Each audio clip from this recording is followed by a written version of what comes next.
Most often, a place of work for them is the so-called gray zone, between the positions of Ukrainian defense forces and Russian units. Often, this area is very densely mined. There are anti-personnel mines and anti-tank mines all over the place, and trap wires at every turn. The defenders say that the process of demining the necessary areas can be frightening. It is hard to adjust the fire. It's always scary. It is a fear that you have to overcome and move forward. Having eliminated the enemy's traps, Ukrainian engineers are covering the work of the infantry of the defense forces on the front line. They are setting anti-tank mines so that in case of an attempt to carry out a retaliatory assault, it will be possible to stop the equipment of the Russian occupiers. It tears up the equipment. Even heavy equipment is blown up and the crew can get concussed. It is about 10 kilograms of explosives, so it is very effective. While working with various types of explosive objects on the front line, Ukrainian sappers are also at the risk of getting under the shelling of the Russian army. They say the enemy is trying to interrupt them from working.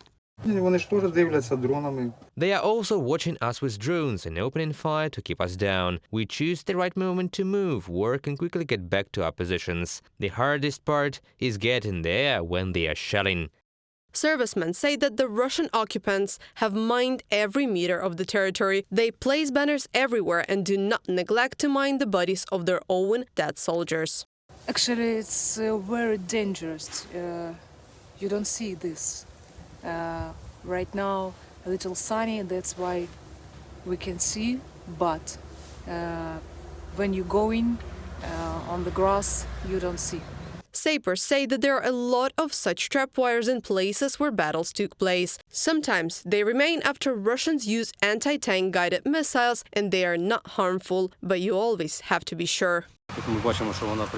Here we see that it is tied to a tree. We look at the end, there is some kind of mine, so we are walking along it and, as we said earlier, there is always a danger. This one could be mined. There could be a booby trap under it, a surprise mine. Servicemen say that there can be several such traps in the small area. As practice has shown, you can expect anything from the enemy. For example, they remotely mine roads controlled by the Ukrainian army. They put a mine on the road, for example, if they know that the car has traveled back and forth many times, and that this route is not mined. Then, using a drone, they mine it remotely.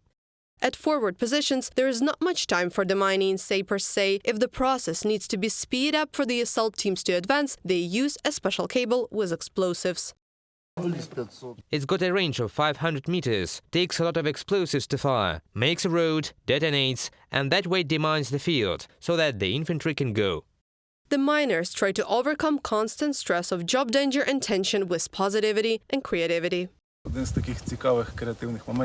One of these interesting moments happened in the Kharkiv direction when we had to put a lot of anti-tank mines, and we used bicycles for this. We loaded 10-12 anti-tank mines on them and drove. A bicycle, 2 servicemen, and a small group of sappers went to the front line and managed to mine everything in a few days. The only thoughts I had were to get out and get in touch, because they're waiting for me at home.